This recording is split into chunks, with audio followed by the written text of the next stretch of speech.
fiston. Alors, tout ce qui se passe, maman fait test, bateau a commis, pourquoi vous tirez non à la quinte? Pour la musique, n'a pas mal au comme trop, c'est trop.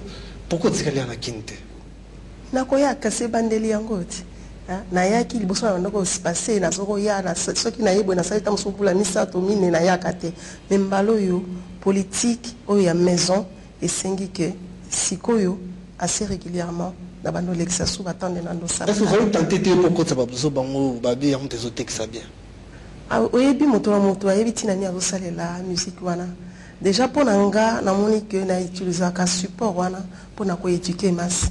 Donc moto ayebi tina mosala salelaka donc na ili wana pour na juger baningate. Mais pour nanga na mona que na zo mba faire société. Na mona que natala kama yo ekoleka na kati ya société pour na meka koloba yango et pourquoi ne pas peut-être par rapport à ça quoi améliorer quand même situation à société. Une façon à dénoncer la situation, une façon à réparer la situation. Voilà, de partout, Guillermo Voula, Naboma, Marshal Massanka, Kondialoufou, en tout cas très bonne soirée. Et puis salutations à Stéphane Yanga, grand photographe, Félicien Sanga, dans le régie international, et tous autres top 10 toujours. Alors, on va faire un test. Ni le recommandé sur la batuna, Katia désolé, au titre tout le monde est belé, rétroviseur, titre en tout cas est belé, ni le recommandé sur la bateau, au Luka, en tout cas, comme on a soit fort Luka, Luka Bazara civilisé, Tatiana Essenga, en tout cas, ni nous aussi on a méloman tout au Orlando.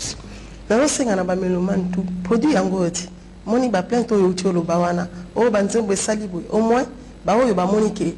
Bakoki ko soutenir basomba yango bayoka yango dans quelques jours bakokutango awa na ba place nyonso ba point de vente o esengeli ke to komisa produit wana puisque comment nambalo ezali kaka pona Congo bayo misusu ya mikili mosusu pe bakolanda biso po balanda pe bino moi un peu partout ya mikili mosusu surtout kuna na kati ya mikili ya poto bayebi ke na Paris point de vente ezali pa ya BHV mosusu ezali pa ya JP Loboko mosusu ezali pa Franck Nedi mosusu na Bunker na côté ya bana Château bayebi ba point de vente mosusu na Saint-Denis bakutango pa ya Papi Kanza donc kuna ba point exactement ebele. Voilà donc Alfred Mpasi yo mona Canada na biko za awa wana posa oyo kape ba rumba oyo na baisha tout. Alors, nous clôturer, c'est vrai, ma soeur sur les aimés belés, mais vu le temps, tu es obligé à clôturer. Alors, nous avons battu tout. En tout cas, on a évité le retour à ta production, ça là, tout bien. Vivre, désolé, vraiment, papa, maman, na honneur, ni au bazobina. Nakoya. Mais na Sénic d'abord, merci, mingi na bao ba soutenir ngatilelo. Bon, na bino surtout. Ndenge boyambinga na bino nyonso tout oyo boza ko croire toujours que nazali bozo croire toujours na misalo nga nazaro sala na sengi na bino nyonso tout merci na bayo nyonso bakomela ranga na ba réseaux sociaux bayo nyonso tout baza ko soutenir nga ba mama vraiment merci.